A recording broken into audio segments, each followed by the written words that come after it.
누가복음 5장 17절부터 32절. 어느 날 예수께서 가르치고 계실 때 바리새파 사람들과 율법학자들이 갈릴리의 모든 마을과 유대와 예루살렘에서 앉아 있었습니다. 그리고 예수께서는 주의 능력이 함께함으로 병을 고치셨습니다. 그때 몇몇 사람들이 중풍병에 걸린 사람을 자리에 눕힌 채 들고 왔습니다. 그들은 환자를 집 안으로 데리고 들어가 예수 앞에 눕히려 했지만 사람들이 너무 많아 안으로 들여놓을 길이 없었습니다.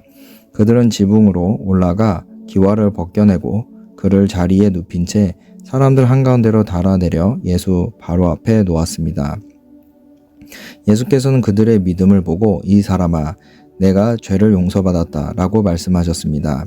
그러자 바리새파 사람들과 율법학자들은 의아하게 생각하기 시작했습니다.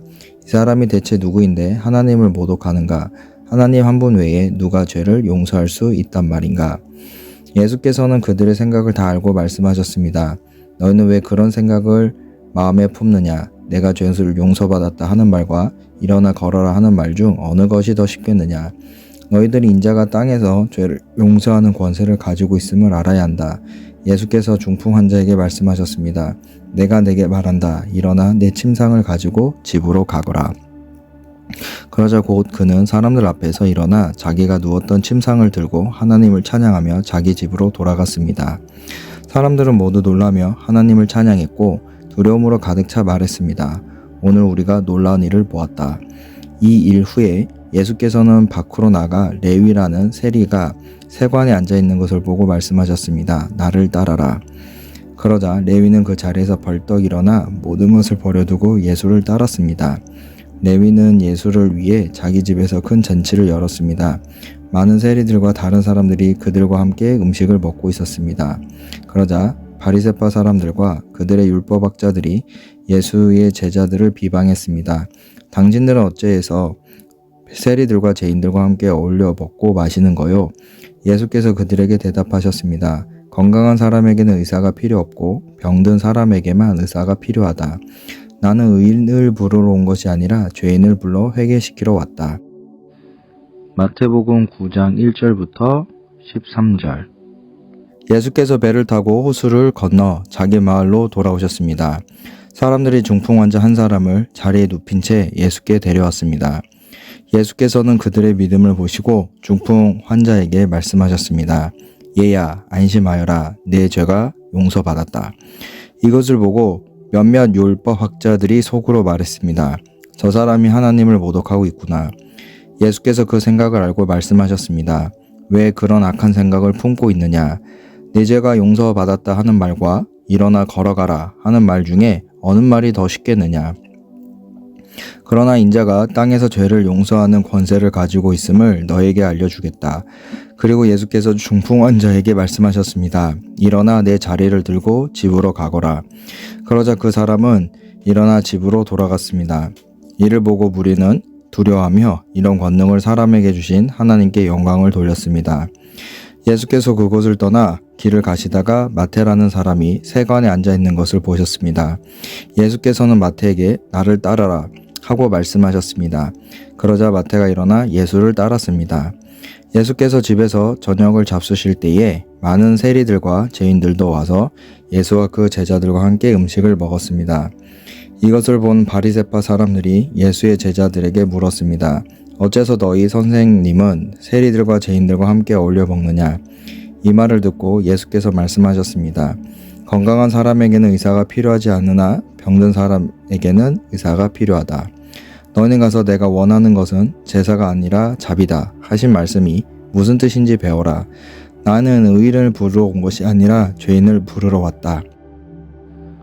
마가복음 2장 1절부터 17절.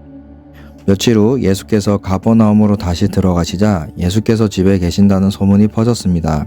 그러자 얼마나 많은 사람들이 모여들었던지 집안은 물론 문 밖까지도 발 디딜 틈이 없었습니다. 예수께서는 그들에게 말씀을 전하셨습니다. 그때 네 사람이 한 중풍 환자를 예수께 데리고 왔습니다. 그러나 사람들이 너무 많아 예수께 가까이 갈 수가 없었습니다. 그래서 그들은 예수께서 계신 곳 바로 위에 지붕을 뚫어 구멍을 내고 중풍 환자를 자리에 눕힌 채 달아내렸습니다. 예수께서는 그들의 믿음을 보시고 중풍 환자에게 말씀하셨습니다. 얘야, 내 죄가 용서받았다. 거기 앉아있던 율법학자들은 속으로 생각했습니다. 저 사람이 어떻게 저런 말을 할 수 있단 말인가? 하나님을 모독하고 있구나. 하나님 한 분 말고 누가 죄를 용서할 수 있단 말인가? 예수께서는 이들이 속으로 이렇게 생각하는 것을 마음으로 곧 알아채리시고 율법학자들에게 말씀하셨습니다. 왜 그런 생각을 하느냐? 중풍 환자에게 내 죄가 용서받았다 하는 말과 일어나 자리를 들고 걸어가거라 하는 말 중 어느 말이 더 쉽겠느냐? 그러나 인자가 땅에서 죄를 용서하는 권세가 있는 것을 너희가 알려주겠다. 그리고 예수께서 중풍 환자에게 말씀하셨습니다. 내가 내게 말한다. 일어나 내 자리를 들고 집으로 가거라. 그러자 중풍 환자는 모든 사람들이 보는 앞에서 벌떡 일어나 자리를 들고 밖으로 나갔습니다. 사람들은 모두 크게 놀라 하나님께 영광을 돌리며 이런 일은 난생 처음 본다 라고 말했습니다. 예수께서는 다시 호숫가로 나가셨습니다. 많은 사람들이 나오자 예수께서 가르치기 시작하셨습니다. 그러고 나서 예수께서는 지나가시다가 세관에 앉아있는 알페오의 아들 레위를 만나셨습니다. 나를 따라오너라. 예수께서 레위에게 말씀하시자 레위는 일어나 예수를 따랐습니다. 예수께서 레위의 집에서 식사를 하시는데 많은 세리와 죄인들이 예수와 그분의 제자들과 함께 음식을 먹고 있었습니다. 이런 사람들이 예수를 많이 따랐기 때문입니다. 바리새파 사람인 율법학자들은 예수께서 죄인들과 세리들과 함께 먹는 것을 보고 예수의 제자들에게 물었습니다. 어째서 너희 선생님은 세리들과 죄인들과 함께 어울려 먹느냐? 예수께서 이 말을 들으시고 그들에게 말씀하셨습니다. 건강한 사람에게는 의사가 필요하지 않으나 병든 사람에게는 의사가 필요하다. 나는 의인을 부르러 온 것이 아니라 죄인을 부르러 왔다. 누가복음 5장 33절부터 39절. 그들이 예수께 말했습니다. 요한의 제자들은 자주 금식하고 기도하며 바리새파 사람들의 제자들도 그렇습니다. 그러나 당신의 제자들은 항상 먹고 마십니다. 예수께서 대답하셨습니다. 너희 같으면 신랑이 함께 있는 동안 초대받은 사람들을 금식하도록 하겠느냐? 그러나 신랑을 빼앗길 날이 올 것이다. 그때가 되면 그들도 금식할 것이다. 예수께서는 그들에게 이런 비유를 들려주셨습니다. 낡은 옷을 기우려고 새 옷을 자르는 사람은 없다. 그렇게 하면 새 옷이 찢어져 못 쓰게 되고 새 옷의 조각도 낡은 옷에 어울리지 않기 때문이다. 또 새 포도주를 낡은 가죽 부대에 넣는 사람도 없다. 그렇게 하면 새 포도주가 그 부대를 터뜨려서 포도주는 쏟아지고 부대도 못 쓰게 될 것이다. 새 포도주는 새 부대에 담아야 한다.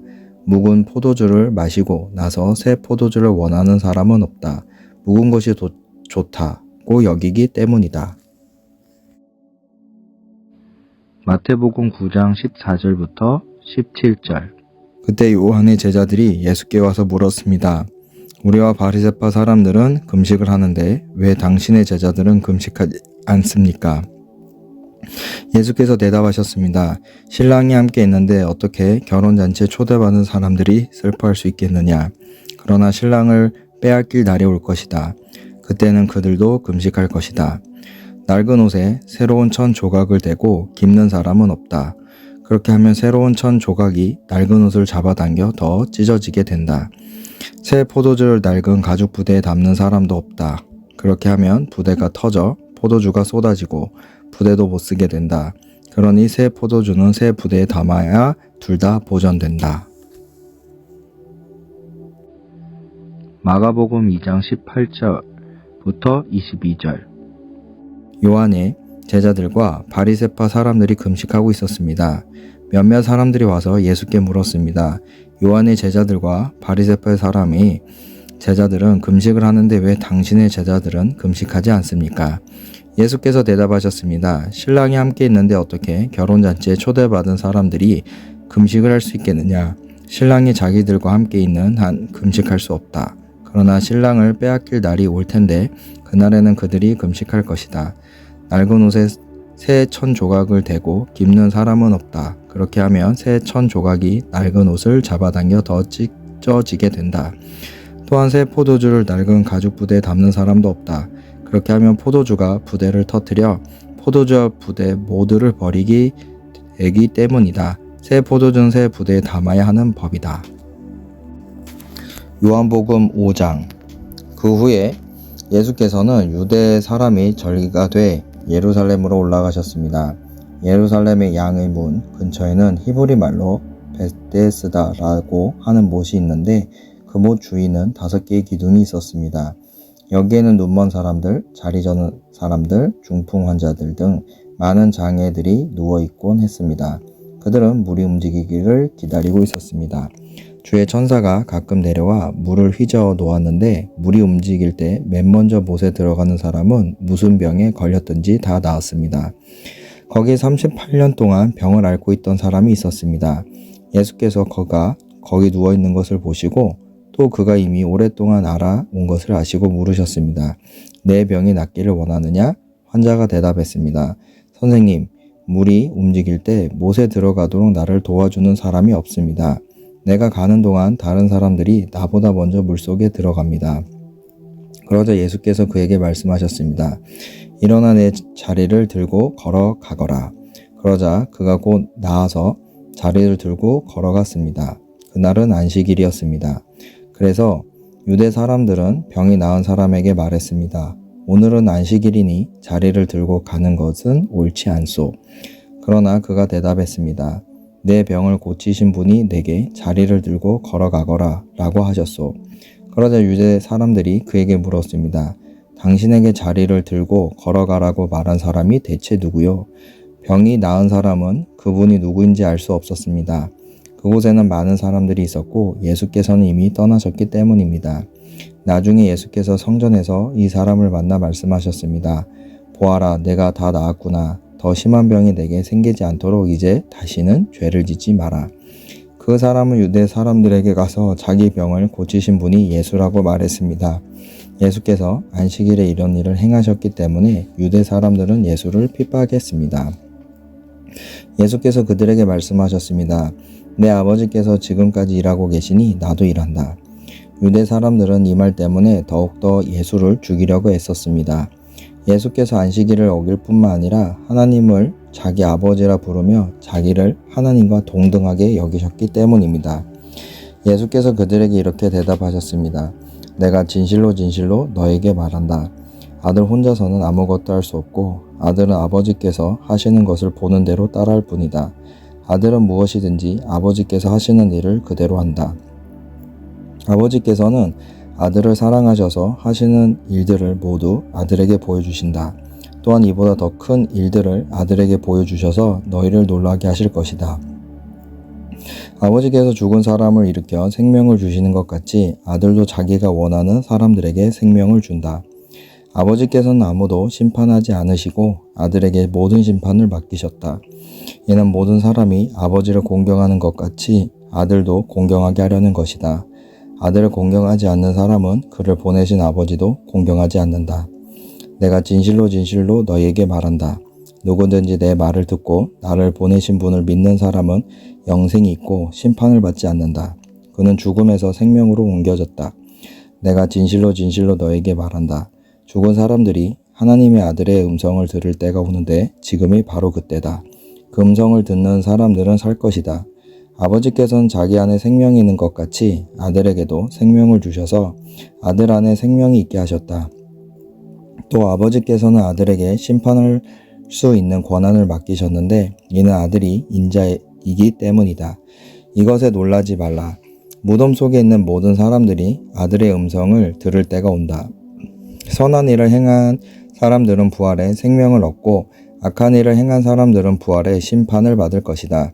나는 아무것도 내 마음대로 할 수 없다. 나는 아버지께 들은 대로만 심판하기 때문에 내 심판은 공정하다. 이는 내가 내 뜻대로가 아니라 나를 보내신 분의 뜻을 기쁘게 하려 하기 때문이다. 만약 내가 나 자신에 대해 증언한다면 내 증언은 참되지 못하다. 나를 위해 증언하시는 분이 계시는데 나는 나에 대한 그분의 증언이 참인 것을 안다. 너희가 요한에게 사람들을 보냈을 때 그가 이 진리에 대해 증언했다. 내가 이 말을 하는 것은 사람의 증언을 받으려는 것이 아니요 다만 너희로 하여금 구원을 얻게 하려는 것이다. 요한은 타오르면서 빛을 내는 등불이었고 너희는 잠시 동안 그 빛 안에서 즐거워했다. 그러나 내게는 요한의 증언보다 더 큰 증언이 있다. 아버지께서 내게 완성하라고 주신 일들 곧 내가 지금 하고 있는 일이 바로 아버지께서 나를 보내셨다는 것을 증언한다. 그리고 나를 보내신 아버지께서도 친히 나에 대해 증언해 주신다. 너희는 그분의 음성을 들은 적도 없고 그분의 모습을 본 적도 없다. 또한 그분의 말씀이 너희 안에 있지도 않다. 이는 너희가 아버지께서 보내신 이를 믿지 않기 때문이다. 너희가 성경 안에서 영생을 얻을 수 있다는 생각에 성경을 열심히 연구하는구나. 성경은 바로 나에 대해 증언하고 있다. 그러나 너희는 생명을 얻기 위해 내게로 오려고 하지 않는다. 나는 사람들에게서 영광을 받지 않는다. 나는 너희가 하나님을 사랑하는 마음이 없다는 것을 안다. 내가 내 아버지의 이름으로 왔는데 너희는 나를 영접하지 않고 있다. 그러나 누군가 다른 사람이 자기 이름으로 오면 너희는 영접할 것이다. 너희는 서로 영광을 주고받으면서도 정작 유일하신 하나님으로부터 오는 영광을 얻으려고 하지 않으니 어떻게 믿을 수 있겠느냐. 그렇다고 내 아버지 앞에서 너희를 고소하리라고는 생각하지 말라. 너희를 고소하는 사람은 너희가 소망을 두고 있는 모세다. 만약 너희가 모세를 믿었다면 나를 믿었을 것이다. 모세가 나에 대해 기록했기 때문이다. 그러나 너희가 모세의 글을 믿지 않는데 어떻게 내 말을 믿겠느냐.